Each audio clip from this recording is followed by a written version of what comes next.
ये पार्ट 3 है वीडियो का। हम लोग पढ़ रहे हैं यूनिट 1 सॉल्यूशन पढ़ रहे हैं, ये पार्ट 3 है। इससे पहले 2 पार्ट आ चुके हैं। पहले पार्ट में हमने देखा है, पार्ट 1 आया है और पार्ट 2 आया है। पार्ट 1 में देखा है कि टाइप्स ऑफ सॉल्यूशन, सॉल्यूशन के क्या क्या टाइप्स होते हैं ये देखा है। और सेकेंड पार्ट में क्या देखा है, methods of expression of concentration of solution, concentration के बारे में हमने देखा है। कंसंट्रेशन को शो करने के क्या क्या मेथड होते हैं सॉल्यूशन के, इसके बारे में देखा है। तो ये वीडियो का पार्ट 3 है। इस वीडियो में हम लोग देखने वाले हैं 2 लॉ देखेंगे, एक हेनरीज लॉ देखेंगे और दूसरा राउल्ट्स लॉ देखेंगे। दोनों ही लॉ बहुत बहुत इंपॉर्टेंट है, एग्जाम में दोनों में से कोई एक आते ही हैं। तो देखिए पहले अपन देखेंगे कौन सा लॉ, हेनरीज लॉ देखेंगे। हेनरी लॉ क्या बोलता है, देखिए ये हेनरी लॉ बताता है solubility of gas in liquid. हमने पढ़ा था ना, अलग अलग टाइप के सॉल्यूशन होते हैं। इसमें एक टाइप का सॉल्यूशन था कि गैस को जब लिक्विड में डिसॉल्व करते हैं तो गैस यहाँ पे सॉल्यूट होगा और लिक्विड क्या होगा, हमारा सॉल्वेंट होगा। ठीक है, तो हेनरीज लॉ देखेंगे। तो हेनरीज लॉ पहले इसका स्टेटमेंट देख लेते हैं, लाइन टू लाइन पढ़ेंगे जो एनसीईआरटी में लिखा है। देखो सबसे पहले क्या चीज़ है, टेम्परेचर क्या होना चाहिए हेनरीज लॉ के लिए, कांस्टेंट टेम्परेचर होना चाहिए। ठीक है, क्या होना चाहिए, कांस्टेंट टेम्परेचर। कांस्टेंट टेम्परेचर पे होता क्या है, तो सॉल्युबिलिटी ऑफ गैस। और स्वाभाविक सी बात है कि गैस लिक्विड में सॉल्युबल होता है, हम जानते भी हैं। ठीक है, तो solubility of gas in liquid is directly proportional to the partial pressure of the gas above the surface. तो कुल मिला के है कि सॉल्युबिलिटी जो है, solubility of gas in liquid वो डायरेक्टली प्रोपोर्शनल होती है किसके, पार्शियल प्रेशर के। ठीक है, सॉल्युबिलिटी किसके, डायरेक्टली प्रोपोर्शनल होती है किस चीज़ के, partial pressure of gas over liquid. ठीक है, जब भी सॉल्युबिलिटी ऑफ गैस को अपन रिप्रेजेंट करते हैं तो वहाँ पे हम लोग ये मोलैलिटी इन सब को यूज करने से अच्छा हम लोग पार्शियल प्रेशर का इस्तेमाल करते हैं। ठीक है, तो ये हो गया हमारा एक डेफिनेशन। और नीचे और भी डेफिनेशन है, देखते हैं। देखिए the partial pressure of gas in vapour phase is proportional to the mole fraction. इसके अलावा जो पार्शियल प्रेशर है वो किसके डायरेक्टली प्रोपोर्शन होता है, मोल फ्रैक्शन के। तो यही है हमारा मेन स्टेटमेंट जिससे हमारा अभी इक्वेशन डेराइव होगा और वही इक्वेशन को आगे अपन यूज करेंगे। ठीक है, तो देखिए पार्शियल प्रेशर को अपन रिप्रेजेंट करते हैं स्मॉल पी से, पार्शियल प्रेशर को रिप्रेजेंट किया जाता है स्मॉल पी से, और मोल फ्रैक्शन को रिप्रेजेंट किया जाता है एक्स से। तो ये क्या बोल रहा है, पार्शियल प्रेशर डायरेक्टली प्रोपोर्शनल है किसके, मोल फ्रैक्शन के। तो ये डायरेक्टली प्रोपोर्शन का साइन है। प्रोपोर्शन को जब भी आप हटाते हो तो वहाँ पे क्या लगाना पड़ता है, आपको एक कांस्टेंट लगाना पड़ता है। तो यहाँ पे एक कांस्टेंट लगाया गया है, उसका नाम क्या है, के एच लगाया गया है। तो के एच को क्या बोलते हैं, हेनरी लॉ है, तो हेनरी साइंटिस्ट के ही नाम पे है हमारा Henrys constant, Henry's law constant के एच को बोला जाता है। ठीक है, अब देखिए यहाँ पे एक ग्राफ ड्रॉ किया गया है पार्शियल प्रेशर और किसके बीच में, मोल फ्रैक्शन के बीच में, किसके, HCl, mole fraction of HCl in solution of cyclohexane. Cyclohexane क्या है, यहाँ पे लिक्विड है और HCl को एज ए गैस लिया जा रहा है। HCl को एज ए गैस लिया जा रहा है क्योंकि हम लोग solubility of gas in liquid ही तो जान रहे हैं इसमें। ठीक है, तो यहाँ पे वो HCl लिया जा रहा है गैस किसके सॉल्यूशन में, किसके लिक्विड में, साइक्लोहेक्सेन के एज ए सॉल्वेंट। ठीक है, तो इन दोनों के बीच में जब ग्राफ बनाया गया है तो ये स्ट्रेट लाइन आया है। स्ट्रेट लाइन आया मतलब इसमें जैसे जैसे आप प्रेशर को बढ़ा रहे हो, प्रेशर की वैल्यू बढ़ा रहे हो, वैसे वैसे उसका मोल फ्रैक्शन भी क्या होता चला है, बढ़ता जा रहा है। ये वाला जो एक्सिस है वो किसको बता रहा है, हमारे मोल फ्रैक्शन को बता रहा है, और ये वाला एक्सिस किसको बता रहा है, हमारे पार्शियल प्रेशर को बता रहा है। ठीक है, अब देखिए डिफरेंट गैसेस हैव डिफरेंट के एच वैल्यू। के एच मतलब हेनरीज कांस्टेंट का वैल्यू अलग अलग गैस के लिए क्या होता है, अलग अलग होता है। दिस सजेस्ट दैट के H is a function of nature of gas. ठीक है, ये सजेस्ट करता है कि के एच किसका है, function of nature of gas है, नेचर ऑफ गैस का ही फंक्शन है क्या, के एच। ठीक है, अब देखिए यहाँ पे कुछ गैस है, कुछ इंपॉर्टेंट गैस है जहाँ पे उसका दिया गया है वैल्यू, किसका दिया गया है, हमारे के एच का वैल्यू दिया गया है। ठीक है, जैसे यहाँ पे हीलियम पे दिया गया, अलग अलग टेम्परेचर पे दिया गया। देखिए टेम्परेचर के दम पे, टेम्परेचर के हिसाब से इसका वैल्यू बदलता जा जाता है। जैसे मैं एक आध एग्जांपल बताऊंगा। हीलियम का देखो 293 केल्विन टेम्परेचर पे कितना होता है, 144.97 होता है। यहाँ पे एक देखने वाली बात है कि जैसे यहाँ पे ऑक्सीजन अलग अलग टेम्परेचर पे, पहले ऊपर वाला ऑक्सीजन है 293, नीचे वाला ऑक्सीजन है 303।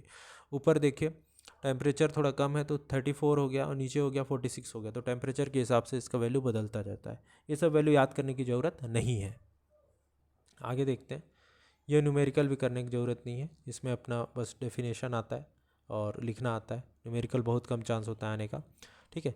लेकिन अब देखते हैं ये जो एप्लीकेशन है ये बहुत इंपॉर्टेंट है, एप्लीकेशंस ऑफ हेनरीज लॉ, ठीक है। कई सारे एप्लीकेशन है, 3 एप्लीकेशन है मेरे इंपॉर्टेंट, यहाँ पे अपन देखेंगे। सभी ने आप लोगों ने कोल्ड ड्रिंक तो पिया ही होगा, जैसे मान के चले हम पेप्सी का बात कर देते हैं, पेप्सी तो पिया ही होगा। पेप्सी को जब आप शेक करते हो खोलते हो तो उसके अंदर बहुत सारे क्या निकलते हैं बेटा, गैस निकलता है, एयर बबल्स आने लगते हैं, खेलते हो तो ऊपर की ओर ऐसे जाता है ना, क्योंकि उसके अंदर गैस भरा पड़ा है, ठीक है।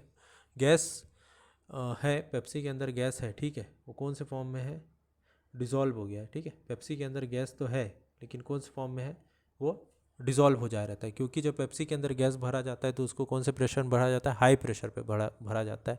तो हाई प्रेशर में गैस डिज़ोल्व फॉर्म में रहता है, लेकिन जैसे ही प्रेशर कम होता है, जब आप उसका ढक्कन खोल दोगे, ऊपर से ढक्कन खोल दोगे बोतल का, मतलब उसका क्या हो गया, प्रेशर कम हो गया। अब प्रेशर कम और एटमॉस्फेरिक प्रेशर के बराबर हो गया, ठीक है, क्योंकि एटमॉस्फेरिक प्रेशर जो भी 1 एटमॉस्फेरिक प्रेशर है उसके बराबर हो गया, और अंदर हाई प्रेशर होता है। तो गैस उस प्रेशर को मेंटेन करने के लिए बहुत सारी कुछ गैसेस उसके अंदर से बाहर निकलती है, जो कि हमको बाहर निकलती हुई दिखाई देती है। तो यही वाला पहला एग्जाम्पल दिया है, to increase the solubility of CO2 in soft drink and soda water. Soft drink and soda water में CO2 रहता है ना, सॉल्युबिलिटी ऑफ CO2 बढ़ाने के लिए उसको क्या करते हैं, the bottle is sealed at high pressure. तो बॉटल को कौन से प्रेशर पे डाला जाता है, हाई प्रेशर पे रखा जाता है, ठीक है। अब देखते हैं, एक स्कूबा डाइवर वाला एग्जांपल है और एक और एग्जांपल है जिसमें आप हाई एल्टीट्यूड पे जाते हो, वो वाला भी एग्जांपल है। तो देखिए पहले स्कूबा डाइवर वाला एग्जांपल देख देते हैं। तो scuba diver must cope with high concentration. देखो स्कूबा डाइवर के बारे में बात कर रहे हैं, तो high concentration of dissolve gases while breathing air at high pressure under water. देखो स्कूबा डाइवर जब भी पानी के अंदर जाता है, जैसे जैसे पानी के अंदर जाओगे प्रेशर क्या होता जाएगा, बढ़ता चला जाएगा, और पानी के प्रेशर बढ़ते होने की जगह से जो गैस है ज़्यादा आसानी से ब्लड में घुलते चली जाएगी। Increase pressure increase the solubility of atmospheric pressure in the blood. Pressure बढ़ेगा तो जो भी गैसेस हैं उनके ब्लड में सॉल्युबिलिटी क्या होता चला जाएगा, बढ़ता चला जाएगा। When the scuba diver come to the surface, लेकिन अब ऐसा तो नहीं है कि जीवन भर अंदर ही रहेगा, बाहर भी आएगा। जब बाहर आएगा तो क्या होगा, comes to the surface the pressure gradually decreases. अब अंदर प्रेशर ज़्यादा था, बाहर आ गया तो प्रेशर क्या होता चला जाएगा, कम होता चला जाएगा। This release the dissolve gases and lead to formation of bubbles of nitrogen in the blood. देखो तो फिर क्या होगा, जो गैस लिक्विड में बना है वो फिर से क्या बन जाएगा, हमारा गैस बन जाएगा। डिजॉल्व गैस फिर से क्या बन जाएगा हमारा, जो डिजॉल्व गैस लिक्विड में हो गया फिर से गैस बन जाएगा, और उसके क्या बन जाएंगे, एयर के बबल बन जाएंगे। किसके बनेंगे, नाइट्रोजन। नाइट्रोजन ही क्यों, क्योंकि एटमॉस्फेरिक गैस में सबसे ज़्यादा क्या होता है, हमारा नाइट्रोजन होता है, 78% नाइट्रोजन होता है ना। तो this blocks the capillary and creates a medical condition con bends. तो ये एक जो कैपिलरी छोटे छोटे आर्टेरियोल होते हैं, वेन्यूल्स होते हैं, उनको ब्लॉक कर देंगे और एक मेडिकल कंडीशन बन जाएगा जिसको क्या बोला जाता है, बैंड्स बोला जाता है, BENDS, बैंड्स बोला जाता है। Which are painful and dangerous to life, जो कि बहुत क्या होता है, पेनफुल होता है और डेंजरस होता है लाइफ के लिए, ठीक है। टू अवॉइड दिस, तो इसको हम कैसे रोक सकते हैं, नहीं तो मर ही जाएगा आदमी। तो उसको रोकने के लिए as well as toxic effect of higher concentration of nitrogen, और toxic effect of higher concentration of nitrogen को कम करने के लिए क्या करता है, tank used by scuba diver filled with the air diluted with helium. Air रहेगा लेकिन उसमें हीलियम का थोड़ा ज़्यादा रहता है, 11.7% हीलियम लेते हैं, और नाइट्रोजन 56.2% लेते हैं, ऑक्सीजन 32.1% लेते हैं। तो हीलियम ऑक्सीजन को बढ़ा दिया, नाइट्रोजन का ऑटोमेटिक क्या हो गया, कम हो गया, ठीक है। तो इससे ये वाला कंडीशन जो बैंड्स वाला कंडीशन होता है कम निर्मित होता है, ठीक है। तो ये था हमारा स्कूबा डाइवर वाला एग्जांपल। एग्जाम में क्वेश्चन हेनरीज लॉ आ सकता है, उसके साथ ही साथ दो एप्लीकेशन, 3 एप्लीकेशन, एक एप्लीकेशन कुछ भी आ सकता है। तो लॉ के साथ एप्लीकेशन आपको याद रखना जरूरी है, ठीक है। अगला देखते हैं, एट हाई एल्टीट्यूड के बारे में बात कर रहे हैं, अधिक ऊंचाई के बारे में बात कर रहे हैं। तो चाहे मैं शिमला चल दूँ, मनाली चल दूँ, दार्जिलिंग कर दूँ, कहीं पे भी चल दूँ, यहाँ पे ये वाली कंडीशन निर्मित हो सकती है, ठीक है। तो at high altitude the partial pressure of oxygen is less than at the ground level. तो जैसे जैसे आप हाई एल्टीट्यूड पे जाओगे तो पार्शियल प्रेशर ऑफ ऑक्सीजन वहाँ पे क्या होता है, लेस देन, किसमें, ग्राउंड लेवल से तुलना में क्या हो जाता है, कम हो जाता है, ठीक है। अब स्वाभाविक सी बात है, बचपन से पढ़ते जा रहे हैं, जैसे जैसे आप ऊपर की ओर जाओगे एटमॉस्फेरिक एयर कम होता चला जाता है, मीन्स ऑक्सीजन भी क्या होता जाएगा, कम होता चला जाएगा। तो कम होने से क्या होगा, this lead to low concentration of oxygen in the blood and tissue. तो ब्लड और टिश्यू में भी क्या हो जाएगा, ऑक्सीजन कमी हो जाएगा। तुमको पता है हर चीज़ का फंक्शन करने के लिए हमारे ऑक्सीजन चाहिए, माइटोकॉन्ड्रिया फंक्शन करने के लिए ऑक्सीजन चाहिए, तभी वहाँ पे रेस्पिरेटरी चेन एक्टिव होगा और एटीपी का फॉर्मेशन होगा। ठीक है, इस चीज़ को बायो में पढ़ेंगे।